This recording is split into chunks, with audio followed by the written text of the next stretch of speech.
that was the time when IPTA movement was at its peak. Right at that time, it was much too easy for us to know who are our enemies and who are our friends. And that was the time when we knew that we were to fight the British Imperialism primarily. So, at that time, whether in terms of songs and dances and the plays, well, everything was like that. Can you ever imagine that a dance item called Gandhiji na meeting again could be such a popular stuff? It was like that. It was all about Gandhiji na meeting because it was very important to have a meeting and for Congress and Muslim League to come to some terms so that they can snatch independence. That was very important. So that was the time when IPTA played a historic role and a glorious role at that level. But then after the transfer of power, the political situation changed and the politics became much more complex than it used to be before. And that was the time when it was absolutely necessary that the aesthetics that was built by IPTA in the 40s during the pre-independence days needs to be changed, but we didn't change. We didn't change, but the people who wanted to change, they broke away from IPTA. They formed their own groups. And Shambhu Mitra is one of them who was very vocal about his own case. And immediately what did the leftist faction did? Immediately they branded him as an enemy, and he also hit back. He did hit back. So that was the thing. And we slept with the idea of this agitprop. We started having the hangover of the IPTA legacy, which was at its height, which played a very historic role in the 40s. But that was no longer valid after independence. But we didn't realize that. Now look at, for instance, if you look at the world cinema, think of the Soviet films in the 20s. And that was the time when such things were very important. But it may sound a little bit of sacrilege, but then if I say that Battleship Potemkin, content-wise, I repeat content-wise, is no longer valid today, even in the Soviet situation. Well, it may be sacrilegious to think of it, but this I think is very true. But how did IPTA sort of influence you? I mean, where do you find this link? Because I was very much in Bengal. It was very difficult to get rid of the radical students movement as long as you were a student. So I was taken in. And for that matter, most of the sensitive people, having some intelligence, having some grey matter here, and I believe I have some with me, and I couldn't escape it. And so it is logically, I was into it. And so the point was that it was very important later on to get rid of the hangover of the IPTA legacy.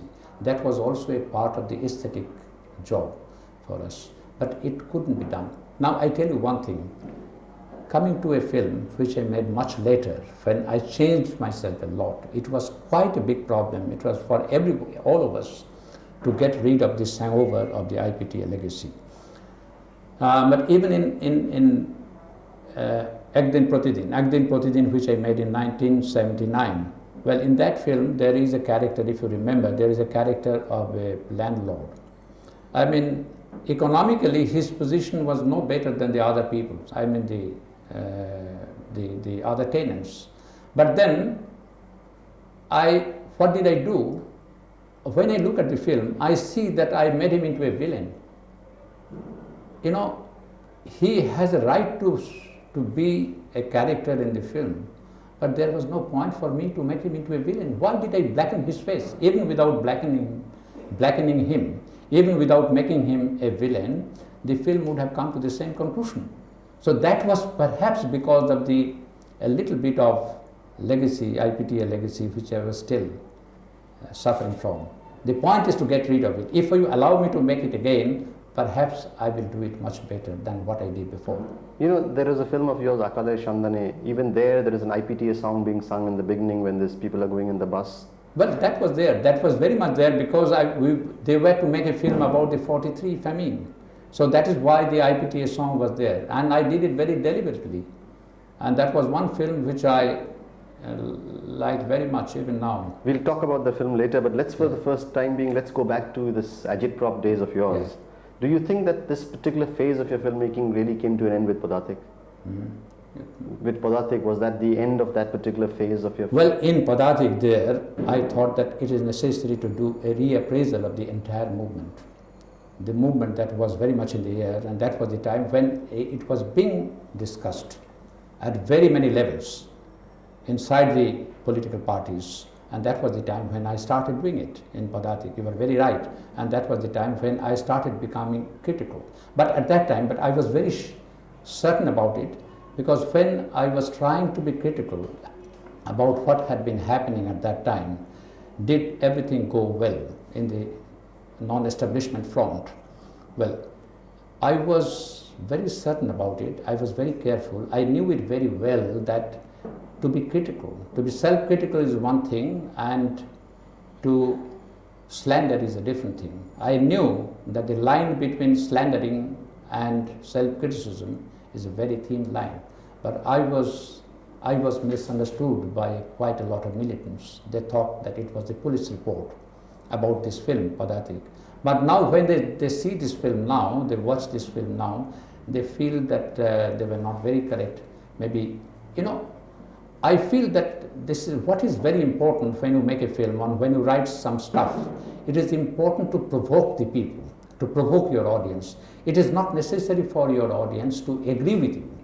You know, if my film is able to create a kind of controversy, and that is good enough for you and me.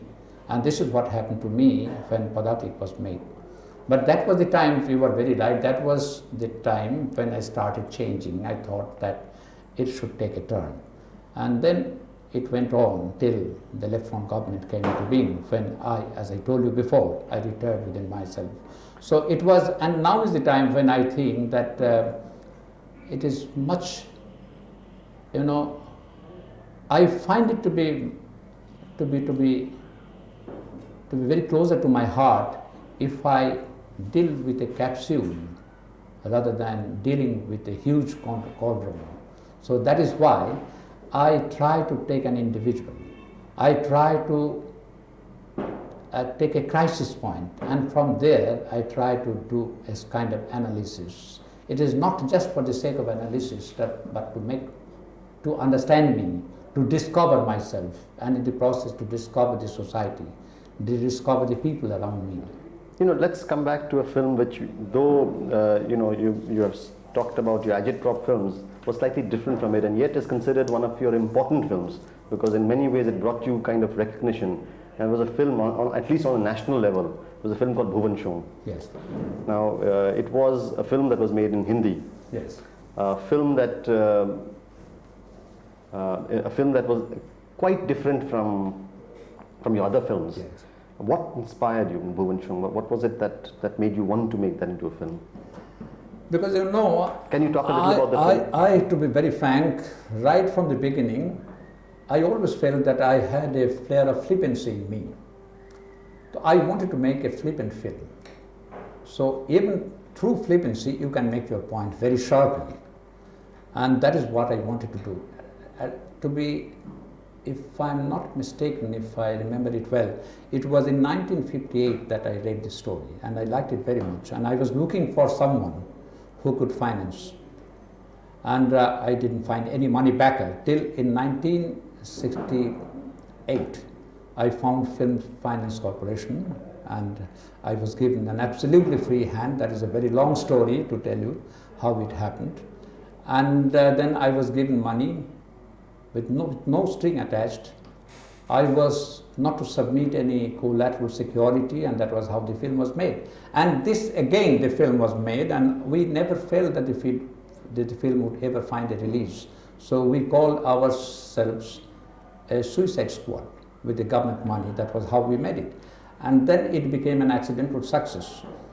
But then again, I feel that the film has been liked enormously by a large number of people for very wrong reason. Because most of the people, even the most eminent critics, found that this is the film where I try to correct a bureaucrat. It was never my business, it was never my intention to correct a bureaucrat. My intention was to ridicule the ridiculous business of bureaucracy, you know, and my business was to corrupt the man who was suffering from Victorian morality. To corrupt the man, I used the corruption within quotes by using his own coin. That was what he did, and that was what I was wanting to do. But most of the people felt the film was a success because of the fact that that people felt that a bad man has turned out to be a good man. It was never the intention, and I never think that I wanted to do it. Here in this film also, you know, one could see those demonstrations in Calcutta, those documentary footage that was interpolated. Yes. What was the thing? It seems to go quite against the grain of the... I was always attracted towards documentary for one reason particularly, because whenever I mix up documentary pieces, documentary coverages with the fictional part gets a certain dimension, it lends a certain dimension to the reality becomes very credible. That is why I have always been trying to do that. I remember in one of my films, maybe Calcutta 71, I don't exactly remember if it is Calcutta 71 or Padatik, but in one of these two films there is a reference to Vanchu Commission. It was this Vanchu Commission. Vanchu was an ex-judge of the Supreme Court. So Vanchu Commission was formed to look into the corruption. But the film has nothing to do with this, but then I brought this into the film, a little bit of press clipping like that. And that immediately, you know, what you can do, a member of the audience, a viewer will immediately connect it to what he knows through papers, through newspapers, or as a member of the society, he reacted to it. That is how I think that a fictional part can be given a touch of reality. That's why I used to do it quite a lot before. But even now I do it whenever I find a chance, an occasion to do it, I do that. I run away from the story. Not running away from the story, I try to link it up with the story. Let's come back to Bhuvaneshwam again, you know, and it is a period where, you know, you sort of went on shooting at the location, like for instance you shot I think in Gujarat most of the time. Yes. Can you remember an incident, or can you remember a sequence that you thought was very challenging, which, you know, you can sort of today, after so many years, having made the film, you can still remember? And well, everything for that matter, whether you shoot in the studios or on the location, everything is challenging to some extent. I tell you about one particular sequence, since you mentioned it. We were told by an ornithologist that the flamingos, the birds, come to have their lunch at a certain point of time, at a certain place.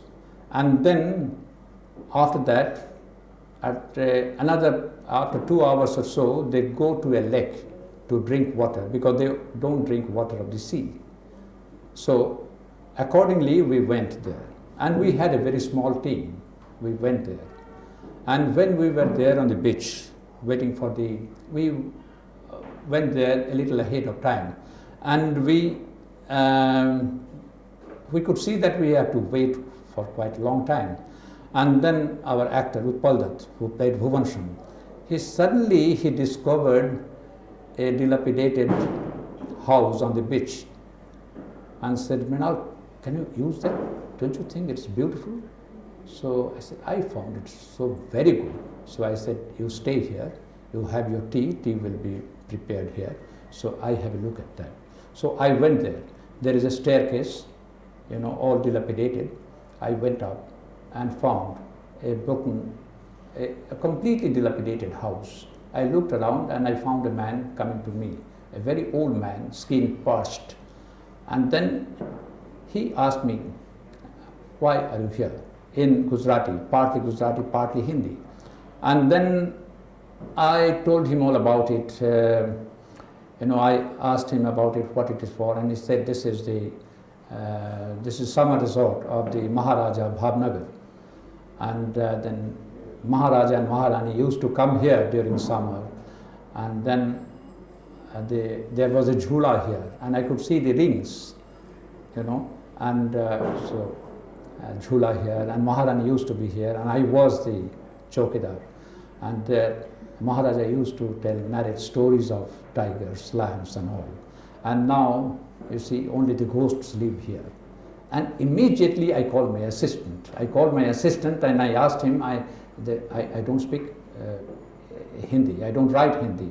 My assistant who writes Hindi, I said, you write it down, and immediately translate them into Hindi. And I didn't have the sound recorder there, because I came there only to shoot the birds.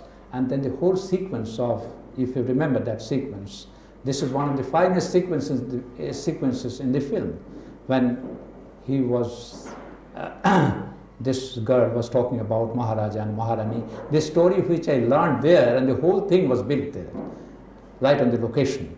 And with every shot we were growing, and with every shot we had to face challenges, and everything was done like that. And it turned out to be one of the finest sequences.